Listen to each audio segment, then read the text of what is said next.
بسم اللہ الرحمن الرحیم۔ السلام علیکم۔ مختصر ترجمہ قرآن کورس میں آج ہم سورہ فاتحہ سے پہلے سبق کا آغاز کر رہے ہیں۔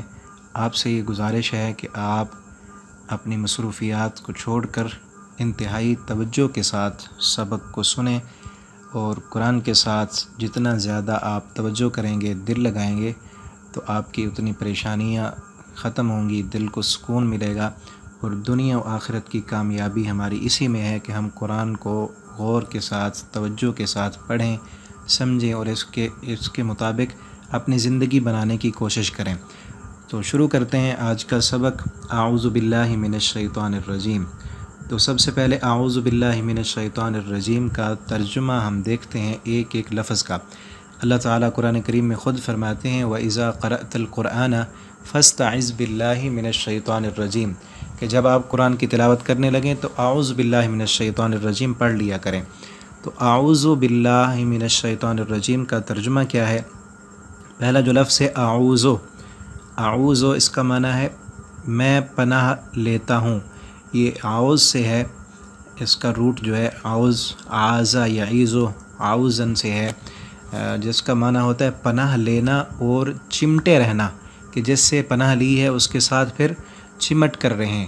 اور اعوذ جو ہے یہ واحد متکلم کا صیغہ ہے کہ میں پناہ لیتا ہوں، میں پناہ میں آتا ہوں، میں پناہ پکڑتا ہوں۔ کس کی؟ باللہ، با کا معنی ساتھ اور اللہ کا معنی اللہ، اللہ کے ساتھ میں پناہ پکڑتا ہوں، اپنے آپ کو اللہ کے سپرد کرتا ہوں۔ قرآن کریم میں دوسری جگہ پر اللہ تعالیٰ فرماتے ہیں اعوذ باللہ ان اکون من الجاہلین، کسی پیغمبر کا ذکر کرتے ہوئے کہ اس نے کہا میں اللہ کی پناہ میں آتا ہوں کہ میں نادان بنوں۔ اور اگلا جو لفظ ہے اعوذ باللہ، با کا معنی ہے ساتھ، اور اللہ، لفظ اللہ جو ہے یہ معروف لفظ ہے، ہم جانتے ہیں، ہم بھی اردو زبان میں اللہ کو اللہ ہی پکارتے ہیں، اور اس اللہ کی جو اصل ہے نا، یہ الہ ہے، الہ سے ہے، الہ سے اللہ بنا ہے۔ اور کیسے بنا ہے آپ توجہ کریں تو میں آپ کو بتاتا ہوں۔ اللہ جو ہے یہ الہ سے ہے، اس الہ کا جو حمزہ ہے اس کو حذف کیا گیا ہے تخفیف کرنے کے لیے، تاکہ لفظ کو چھوٹا کیا جائے، تخفیفاً حمزہ کو حذف کر دیا گیا، اور پھر الف لام جو ہے حمزہ حذف کیا تو لام اور ہا بچ گئی، تو پھر یہ جو پہلی الف لام ہے اس الف لام کو تعریف کے لیے، خاص کرنے کے لیے، اللہ کا نام خاص کرنے کے لیے جو ہے یہ پھر الف لام لکھا گیا ہے۔ تو الہ چونکہ ہر معبود کو کہتے ہیں، چاہے وہ باطل معبود ہو، جھوٹا ہو، سورج کو بھی لوگوں نے الہ بنایا ہوا تھا، اور بھی کئی ان کے معبود تھے، تو ان سب کو الہ کہتے تھے۔ تو اللہ رب العالمین نے اپنا نام خاص کرنے کے لیے الف لام ساتھ لگائی تو اللہ بن گیا۔ تو اللہ کے علاوہ اور کسی کا بھی نام نہیں ہے، کسی باطل معبود کا نام نہیں ہے، اسی لیے اللہ رب العالمین نے اپنا جو خاص نام ہے وہ اللہ رکھا ہے، الہ سے ہٹ کر خاص کرنے کے لیے، کہ ایسا نام کسی اور کا نہیں ہے۔ اور الہ جو ہے اس کی تثنیہ اور جمع بھی آتی ہے، لیکن اللہ کی تثنیہ اور جمع نہیں آتی۔ تو اسی لیے، اور اس کا معنی یہ ہے کہ جو معبود ہو، جس کی عبادت کی جائے، اور جو انسانوں کو پناہ بھی دے، اور اسی طرح جو ہے الف لام خاص کرنے کے لیے کہ ایک خاص اللہ کا نام ہے جو اللہ کے علاوہ کسی اور کا نہیں ہے۔ قرآن کریم میں اللہ تعالیٰ فرماتے ہیں هل تعلم له سمیہ، کیا اللہ کے علاوہ تم یہ نام کسی اور کا جانتے ہو؟ کہ اللہ کے علاوہ یہ نام کسی اور کا نہیں ہے۔ اعوذ باللہ کا معنی بنا میں پناہ میں آتا ہوں اللہ کی، اللہ کے ساتھ۔ کس سے پناہ پکڑتا ہوں؟ الشیطان، شیطان سے، الرجیم جو مردود ہے۔ شیطان کا جو لفظ ہے یہ شین طا نون، شطن سے نکلا ہے، اس کا معنی ہے دور ہونے کے، کہ شیطان کو اللہ رب العالمین نے اپنی رحمت سے دور کر دیا، تو اس لیے اسے شیطان کا۔ اور بعض کہتے ہیں کہ یہ نون جو ہے یہ اضافی ہے، اور شاطا یشیتو سے یہ لفظ نکلا ہے، جس کا معنی ہے غصے سے بھڑک اٹھنا۔ تو دونوں طرح دور بھی اللہ تعالیٰ نے اسے اپنی رحمت سے کر دیا شیطان کو، اور بھڑک بھی اٹھا، وہ آگ سے پیدا کیا گیا، جس طرح آگ بھڑکتی ہے اسی طرح وہ بھی بھڑکتا ہے۔ اور الرجیم جو ہے یہ را جیم اور میم رجم سے ہے الرجیم، اور رجم کہتے ہیں سنگسار کرنا، پتھر مارنا، جس طرح شادی شدہ زانی کو رجم کرنے کا حکم ہے کہ اسے پتھر مار کر مار دیا جائے، تو اسی طرح رجیم کا معنی بھی پتھر مارنا، سنگسار کرنا، اور الرجیم جو ہے اس کا معنی ہے جسے پتھر مارے گئے ہوں، دور کر دیا گیا ہو۔ اور اسی طرح شیطان کو چونکہ اللہ رب العالمین نے دھتکار دیا، دور کر دیا، اسی لیے اسے بھی رجیم کہا جاتا ہے۔ قرآن میں یہ لفظ اور بھی کئی جگہ پر آیا ہے، جس طرح حضرت نوح علیہ السلام کی قوم نے ان سے کہا تھا لَئِن لَّمْ تَنْتَهِ يَا نُوحُ لَتَكُونَنَّ مِنَ الْمَرْجُومِينَ، اے نوح اگر تو باز نہ آیا تو ہم تجھے پتھر ماریں گے اور رجم کر دیں گے۔ اور ابراہیم علیہ السلام کو بھی ان کے والد نے کہا تھا کہ میں تجھے پتھر مار کر لَئِن لَّمْ تَنْتَهِ لَأَرْجُمَنَّكَ، اے ابراہیم اگر تو نہ رکا تو لَأَرْجُمَنَّكَ، میں تجھے رجم کر دوں گا، یعنی پتھر مار کر سنگسار کر دوں گا۔ اور اسی طرح اللہ تعالیٰ نے دوسرے مقام پر کہا اِنَّهُمْ إِن يَظْهَرُوا عَلَيْكُمْ يَرْجُمُوكُمْ، وہ جو اصحاب کہف والے لوگ تھے انہوں نے یہ کہا تھا کہ اگر وہ لوگ ہم پر غالب آ گئے تو ہمیں وہ پتھر مار کر سنگسار کر دیں گے۔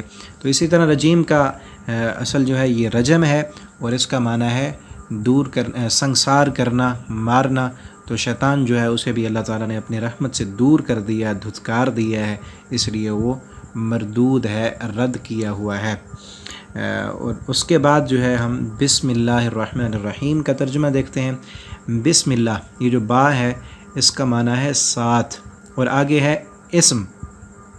اسم جو ہے وہ اردو زبان میں بھی ہم جانتے ہیں کہ اسم کسے کہتے ہیں، کسی چیز کی علامت کہ جس سے کسی کو پہچانا جائے اسے اسم کہتے ہیں، جو کسی چیز کی پہچان ہو۔ اور اصل میں یہ سمون تھا، چونکہ اس کی جمع اسماء آتی ہے، اور یہ جو ہے ایک چیز پر بھی بولا جاتا ہے اور اس چیز کے کردار پر بھی بولا جاتا ہے، یعنی صرف نام بتانے سے انسان کو پوری بات سمجھ میں نہیں آتی، بلکہ اس کا کردار بھی بتایا جاتا ہے۔ جس طرح اللہ تعالیٰ نے آدم علیہ السلام کے بارے میں فرمایا ہے نا کہ علم آدم الاسماء، اللہ رب العالمین نے آدم علیہ السلام کو سکھائے اسماء، نام، صرف نام نہیں، ان ناموں کی جو خصوصیت تھی، ان کے جو کردار تھے، وہ بھی اللہ رب العالمین نے سکھائے۔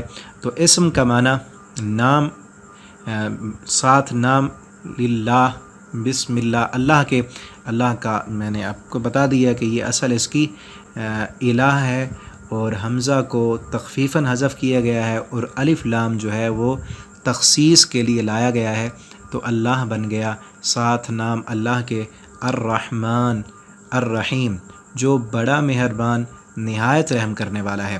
الرحمن اور الرحیم جو ہے یہ دونوں نام، ان کا جو اصل مادہ ہے وہ رحم ہے۔ رحمان کا مادہ بھی رحم ہے اور الرحیم کا مادہ بھی رحم ہے، دونوں رحم سے نکلے ہیں۔ رحمان جو ہے یہ فعلان کے وزن پر ہے، اور الرحیم جو ہے یہ فعیل کے وزن پر ہے۔ فعلان کا جو باب ہے اس میں جو ہے نا مبالغے کا معنی ہے، اور الرحیم بھی مبالغہ ہے۔ الرحمن میں خصوصیت یہ ہے کہ اس میں جو رحمت ہے وہ بہت زیادہ ہے، اور الرحیم میں رحمت دائمی ہے، ہمیشہ کے لیے ہے۔ رحمان میں بہت وسعت کے ساتھ رحمت ہے، اور الرحیم کا مطلب وہ رحمت ہمیشہ کے لیے ہے۔ تو رحم کا جو اصل مطلب ہے، جو وہ کیفیت ہے، وہ دل کی کیفیت یا رقت قلب، کہ جس سے جو ہے نا مرحوم پر وہ دل ابھارے، جس پر رحم کیا جانا ہے، دل کی وہ کیفیت انسان کو ابھارے کہ کسی پر رحم کرو، اس کو رحم کہتے ہیں۔ اس پر احسان کریں تو اس کو رحم کہا جاتا ہے۔ اور اسی سے رحم بھی ہے، جس میں انسان بچہ ماں کے پیٹ میں جب ہوتا ہے تو رحم میں ہوتا ہے، اسی سے ہے رحم۔ اور اللہ رب العالمین نے قرآن کریم میں کہا ہے کہ واتقوا اللہ، اللہ سے ڈر جاؤ، بالارحام، رحم کے رشتوں کے بارے میں اللہ رب العالمین سے ڈر جاؤ۔ الذی تساءلون بہ والارحام کہ اللہ سے ڈرو جس کے نام کے ساتھ تم ایک دوسرے سے سوال کرتے ہو، اور رحم کے رشتہ داروں کے بارے میں بھی ڈر جاؤ۔ اور ایک حدیث میں بھی اللہ تعالیٰ فرماتے ہیں کہ میں رحمان ہوں اور رحم کو میں نے اپنے نام رحمان سے نکالا ہے۔ جو بندہ اس رحم کو توڑے گا، یعنی رحم کے جو رشتہ دار ہیں، جو خونی رشتہ دار ہیں، انہیں رحم کے رشتہ دار کہا جاتا ہے۔ جو ان رحم کے رشتہ داروں کو توڑے گا، اللہ تعالیٰ فرماتے ہیں میں اس کو توڑ دوں گا۔ تو یہ رحمان، رحم بھی رحمان سے نکلا ہے، اور اس کا معنی بے انتہا رحم کرنے والا، بڑا مہربان اور نہایت رحم کرنے والا۔ اور بعض نے اس میں یہ فرق بھی بیان کیا ہے، الرحمن جو ہے یہ دنیا میں ہے کہ اللہ کی رحمت ہر انسان پر ہے، کافر ہے، کوئی یہودی ہے، کوئی عیسائی ہے، کوئی اللہ کو گالیاں دیتا ہے، سب پر اللہ کی رحمت ہے۔ اور الرحیم جو ہے یہ صفت جو ہے قیامت کے دن ہوگی، اور اس دن رحمت، رحمان کی رحمت صرف مومن بندوں کے لیے ہوگی۔ اور اس میں یہ فرق بھی بیان کیا گیا ہے کہ رحمان جو ہے یہ خاص اللہ کا نام ہے، کسی اور کا نہیں ہو سکتا۔ جس طرح اللہ تعالیٰ قرآن میں فرماتے ہیں قُلِ ادْعُوا اللَّهَ أَوِ ادْعُوا الرَّحْمَٰنَ، تم اللہ کو اللہ کہہ کر پکارو یا رحمان کہہ کر پکارو۔ جس طرح اللہ بھی اللہ کا خاص نام ہے، کسی اور کا نہیں ہو سکتا، اور اسی طرح رحمان بھی اللہ کا خاص نام ہے۔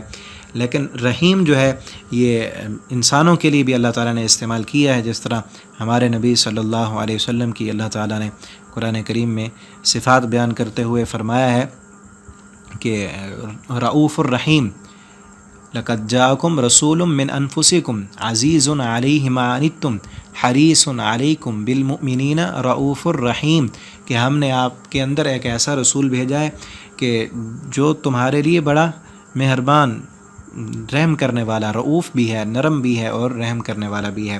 تو الرحیم جو ہے یہ اللہ تعالیٰ نے اپنی مخلوق کے لیے بھی یہ لفظ بولا ہے، لیکن رحمان کا لفظ اللہ کے لیے خاص ہے۔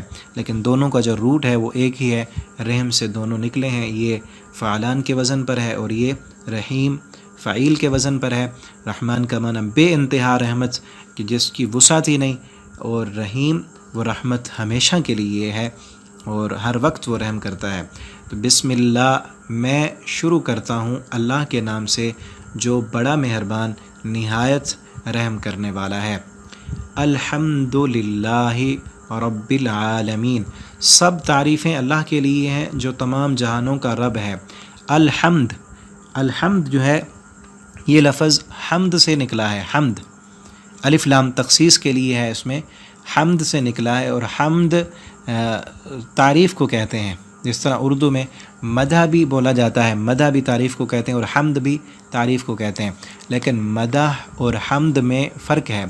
مدح جو ہے اس تعریف کو کہتے ہیں جو انسان کی خصوصیت ہو، انسان کا کردار ہو، اس پر بھی مدح کا لفظ بولا جاتا ہے۔ اور انسان کی جو ذاتی صفت ہو، انسان کے جسمانی طور پر اس کی کوئی صلاحیت نہ ہو، اس کی جسمانی طور پر اللہ تعالیٰ نے اسے کوئی دی ہو، اس پر بھی مدح کا لفظ بولا جاتا ہے۔ جس طرح انسان کوئی بندہ کوئی اچھا کام کرے، اس پر بھی اس کی تعریف کی جائے گی، اور اس کا قد یا اس کی خوبصورتی، اس کی جسمانی کوئی ایسی صلاحیت، اس پر بھی اس کی مدح کی جائے گی۔ لیکن حمد جو ہے وہ صرف کردار پر بولا جاتا ہے، کہ جو نہایت انتہائی اس کا کردار اچھا ہو، کوئی اس میں خرابی ہو ہی نہ، اس پر حمد کا لفظ بولا جاتا ہے۔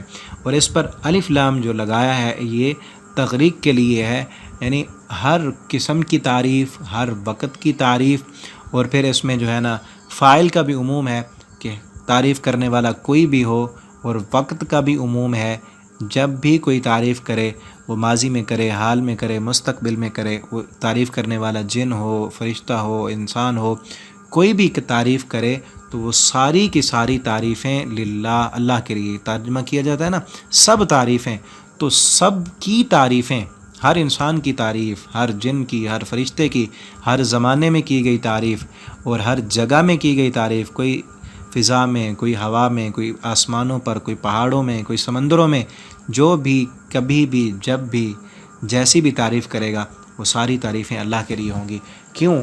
رب العالمین، وہی تمام جہانوں کا پروردگار ہے، تعریف بھی اسی کے لیے، ساری خوبیاں اور کمال اسی کے ہیں، اور اسی نے ہی سب کو دیا ہے۔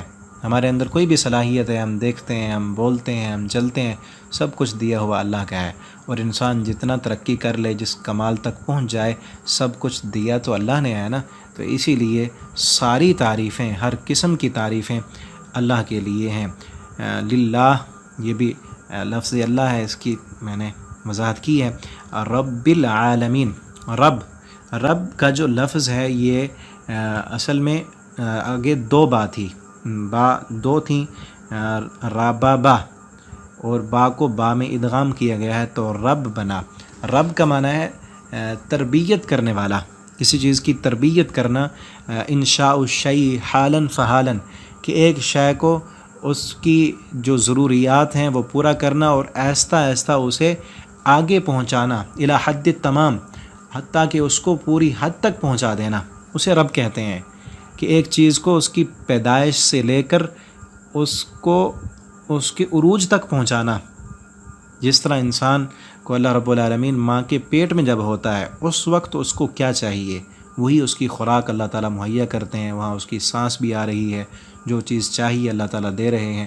اور جیسے وہ باہر آتا ہے تو اس کے لیے خوراک، دودھ کا انتظام، پھر وہ جیسے اس کو پھر خود بڑا بھی کرتے ہیں اللہ تعالیٰ، اور جیسے جیسے وہ بڑا ہوتا ہے اس کی کیا کیا ضروریات ہیں، کیا کچھ اس کو چاہیے، کیسا ماحول چاہیے، کیسی خوراک چاہیے، ماں باپ کی پرورش اور ماں باپ کی شفقت چاہیے، وہ سب کچھ اللہ تعالیٰ دیتے رہتے ہیں، جیسے جیسے بڑھاتے بھی رہتے ہیں اور اس کی پرورش بھی کرتے رہتے ہیں، تو اس کو رب کہتے ہیں۔ اور اسی طرح تمام مخلوقات، پودے ہیں، درخت ہیں، پھل ہیں، جانوروں کے بچے ہیں، جس کو جس حال میں جو چاہیے اس کو اس حال میں اللہ رب العالمین وہی عطا کرتے ہیں۔ تو رب کا معنی ایک چیز کی پرورش کرنا، اسے آہستہ آہستہ بڑھاتے رہنا اور اس کو عروج تک پہنچانا، اس کو رب کہتے ہیں۔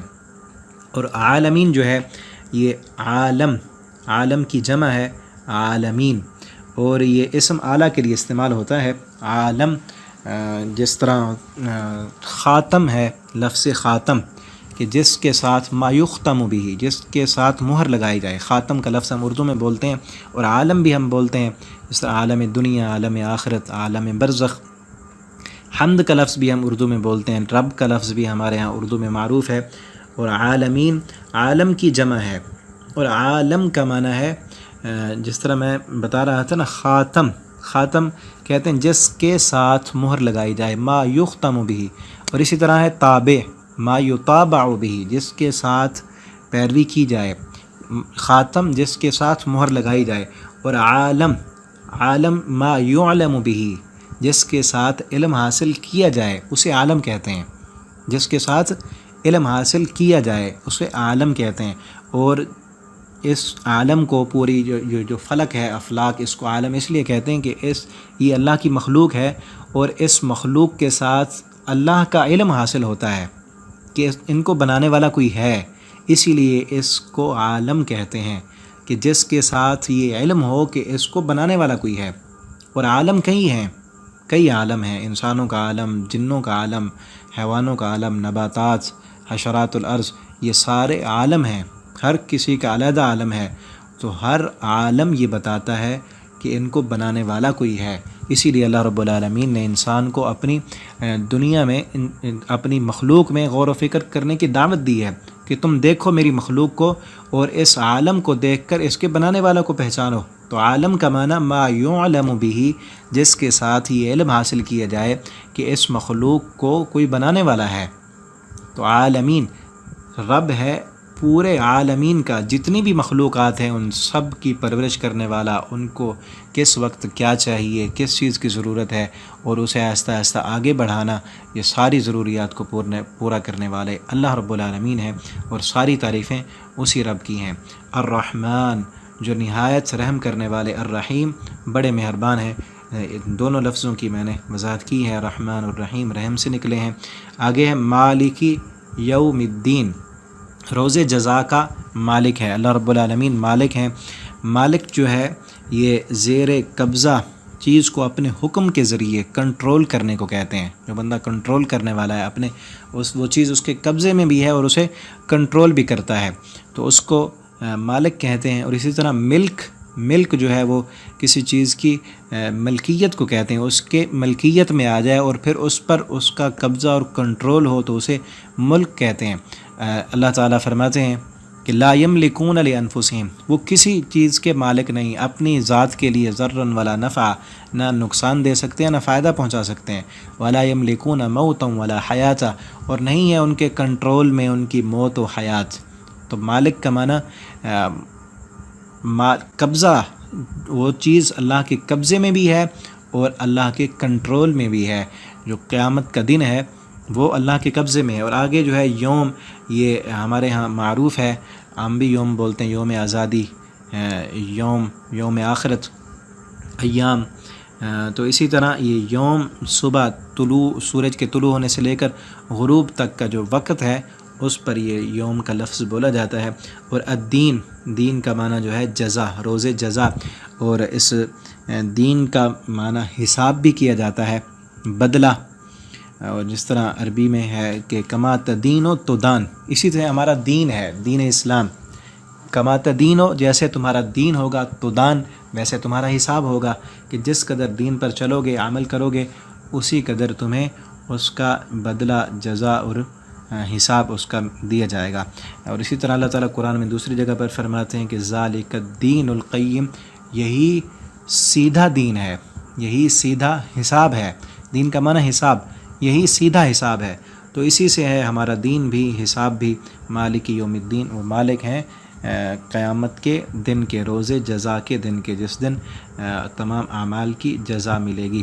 تو اس سورت کا نام چونکہ سورہ دعا بھی ہے، تو اللہ رب العالمین نے اس میں دعا کرنے کا ہمیں سلیقہ سکھایا اور سمجھایا ہے کہ انسان اللہ کی تعریف کرتا ہے۔ الحمدللہ، ساری تعریفیں اللہ کے لیے جو تمام جہانوں کا پروردگار ہے، وہ بڑا مہربان اور نہایت رحم کرنے والا ہے اور قیامت کے دن کا مالک ہے۔ آج کا سبق یہاں تک ہمارا کمپلیٹ ہوا، 4 آیتیں۔ اگلی صورت کا جو حصہ ہے وہ انشاءاللہ اگلے سبق میں ہم پڑھیں گے۔ اللہ تعالیٰ سے دعا ہے اللہ تعالیٰ ہمیں قرآن حکیم پڑھنے، سمجھنے اور اس کے مطابق زندگی بسر کرنے کی اللہ ہمیں توفیق دیں۔ والسلام علیکم ورحمۃ اللہ وبرکاتہ۔ بسم اللہ الرحمن الرحیم۔ السلام علیکم۔ آج ہم سورہ فاتحہ کا دوسرا سبق پڑھیں گے، آیت نمبر 5 سے۔ اعوذ باللہ من الشیطان الرجیم، بسم اللہ الرحمن الرحیم۔ الحمد للہ رب العالمین، الرحمن الرحیم، مالک یوم الدین، ایاک نعبد و ایاک نستعین۔ ایاک، صرف تیری ہی۔ ایاک جو ہے، یہ کاف جو ہے یہ ضمیر ہے، مخاطب کے لیے استعمال ہوتی ہے، اور اس کا معنی ہوتا ہے تیری یا آپ کی۔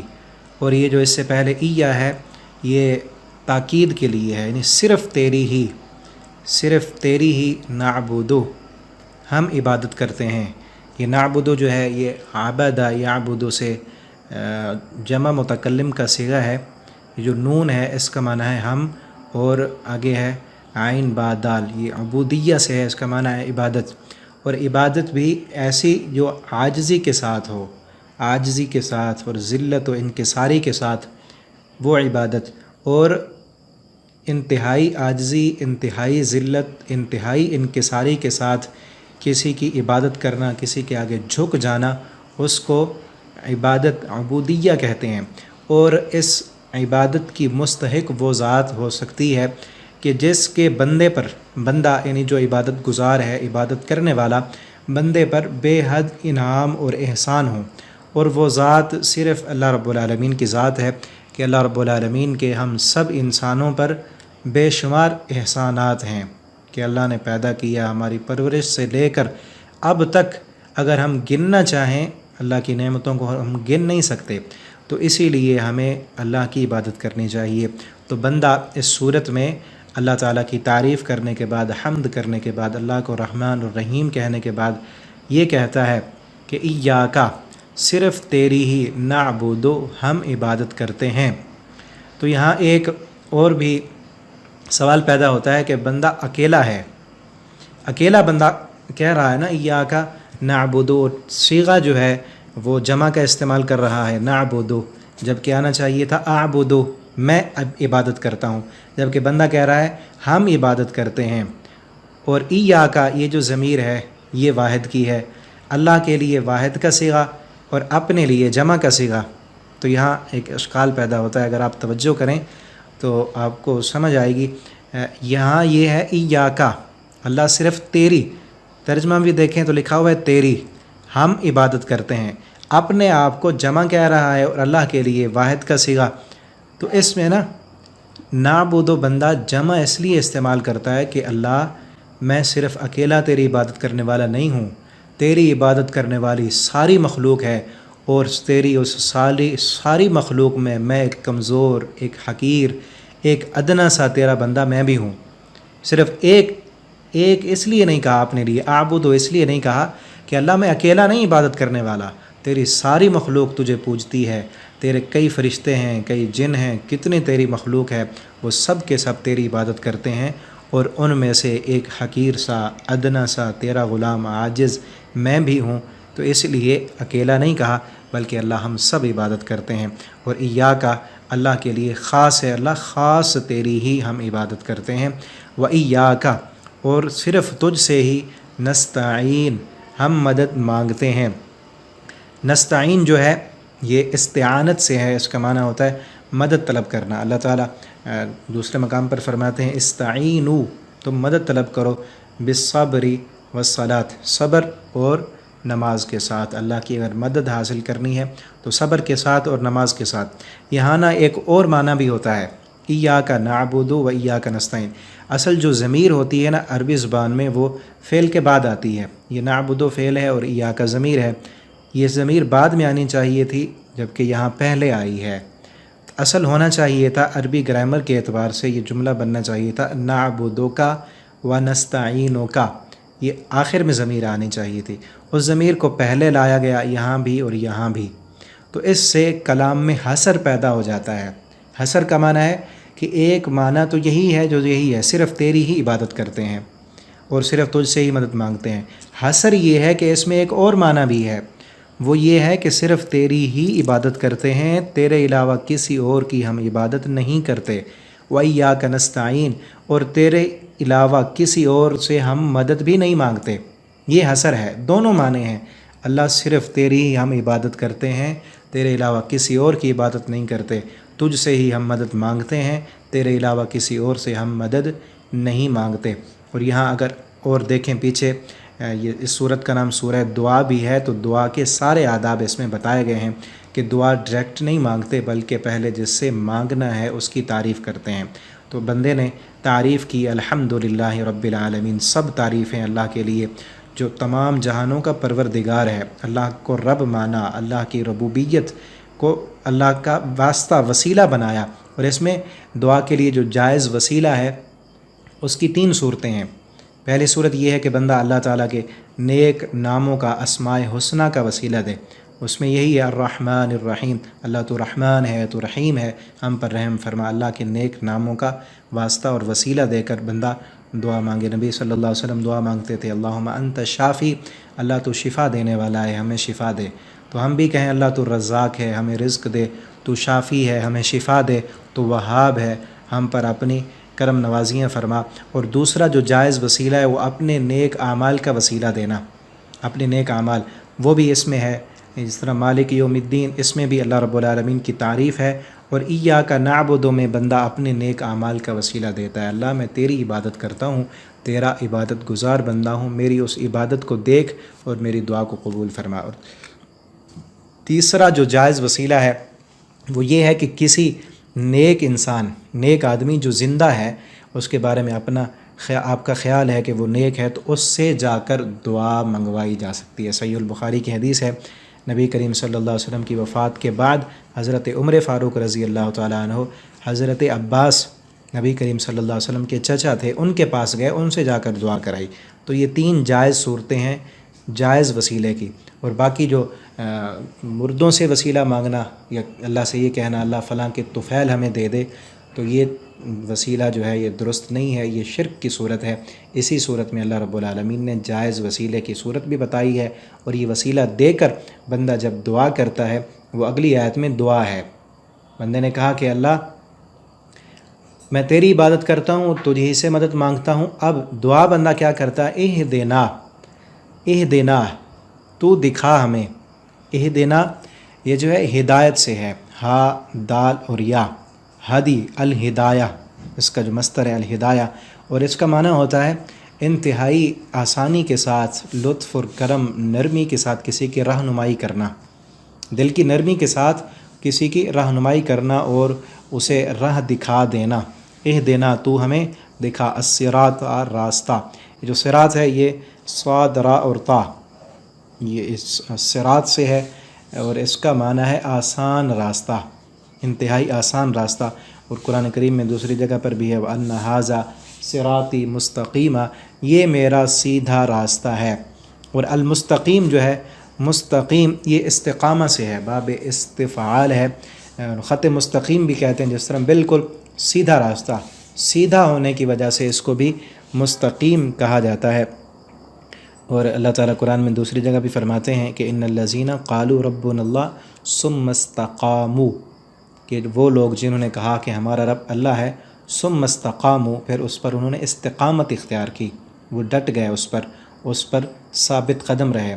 تو اس کا معنی یہاں ایک اشکال بھی ہے کہ اہدنا الصراط المستقیم، بندہ آ گیا قرآن پڑھ رہا ہے، وہ ترجمہ پڑھ رہا ہے، یا مسجد میں وضو کر کے ہاتھ باندھ کے مصلی پہ کھڑا ہے، نماز پڑھ رہا ہے، ہدایت تو اسے مل گئی، اب پھر کہہ رہا ہے اہدنا، اللہ ہمیں ہدایت دے، اس سے بڑی ہدایت اور کیا ہوگی؟ تو یہاں ہدایت کے کئی درجے ہیں، کئی مرتبے ہیں۔ بندہ کہتا ہے اللہ ہمیں سیدھا راستہ دکھا، ایک ہوتا ہے سیدھا راستہ بتانا، پہلا درجہ ہے سیدھا راستہ بتا دینا، دوسرا ہوتا ہے سیدھا راستہ دکھا دینا، اور تیسرا درجہ ہے سیدھے راستے پر انگلی پکڑ کر چلا دینا۔ تو یہاں سب معنی ہیں کہ اللہ ہمیں سیدھا راستہ دکھا بھی صحیح، سیدھے راستے پر چلا بھی صحیح، اور سیدھے راستے پر استقامت بھی عطا فرما، کہ ہم آ تو گئے، قرآن پڑھنا شروع کر دیا، ہم نے نماز پڑھنی شروع کر دی، اب کہیں ہم اپنے نفس کی کمزوریوں کی وجہ سے یا شیطان کے بہکاوے میں آ کر ہم اس راستے سے ہٹ نہ جائیں، تو ہمیں اس پر استقامت عطا فرما، کہ ہم اس پر ڈٹ جائیں، مضبوط ہو جائیں، اسی پر ہم جمے رہیں۔ اور نبی کریم صلی اللہ علیہ وسلم کے بال مبارک سفید ہو گئے، چند بال داڑھی میں، صحابہ نے پوچھا اللہ کے پیغمبر آپ کے یہ بال سفید ہو گئے، آپ تو بوڑھے ہو گئے ہیں؟ تو آپ صلی اللہ علیہ وسلم نے فرمایا شیبتنی سورۃ الہود والواقعہ، مجھے سورہ ہود نے بوڑھا کر دیا۔ تو آپ صلی اللہ علیہ وسلم نے فرمایا کہ سورہ ہود کے اندر ایک ایسی آیت ہے کہ جس نے آپ صلی اللہ علیہ وسلم کو بوڑھا کر دیا، اور وہ آیت کیا ہے؟ اللہ تعالیٰ فرماتے ہیں فاستقم کما امرت، آپ استقامت اختیار کریں، آپ ڈٹے رہیں، جو چیز آپ کو حکم دیا جا رہا ہے جس بات کا، اس پر آپ جم جائیں۔ تو سیدھے راستے پر چلنا جو ہے یہ بڑا دشوار ہوتا ہے، بڑا مشکل ہوتا ہے، تو اس لیے بار بار اللہ سے یہ مدد مانگنے کی ضرورت ہے۔ اسی صورت میں جو نماز کی ہر رکعت میں پڑھی جاتی ہے، اللہ رب العالمین نے اسی لیے تمام دعا کے آداب سمجھا کر سکھا کر کہا ہے کہ میرے بندو مجھ سے ہدایت مانگتے رہو کہ میں تمہیں ہدایت دوں اور اس پر استقامت دوں، اور اسی ہدایت پر موت آ جائے۔ اسی لیے اللہ سے بار بار مانگیں اللہ ہمیں سیدھا راستہ دکھا بھی صحیح، اس پر چلا بھی صحیح۔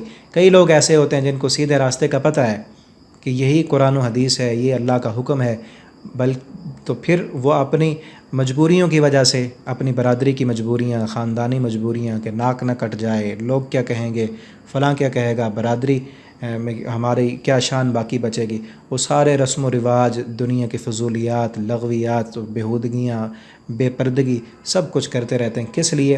مجبوریوں کی وجہ سے، جبکہ پتہ ہے کہ یہ ساری چیزیں اللہ نے منع کی ہیں۔ تو اسی لیے بار بار استقامت مانگنی چاہیے، اللہ سیدھا راستہ دکھا اور اس پر استقامت عطا فرما۔ آگے ہے آخری آیت میں صراط الذین، راستہ ان لوگوں کا، صراط میں نے بتایا ابھی کہ سیدھے راستے کو کہتے ہیں، اور یہ اصل میں صراط جو تھا سین سے تھا، سین را اور تا، پھر سین کو صاد کے ساتھ تبدیل کیا گیا تو صراط بنا، اس کا معنی راستہ، اور آسان راستہ، انتہائی نرم راستہ۔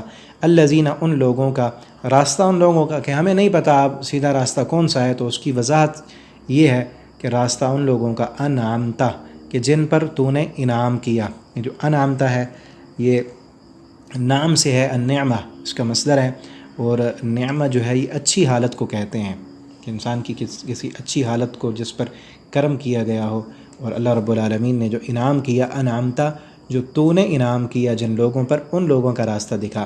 اور اللہ کے ہم پر کتنے انعام ہیں۔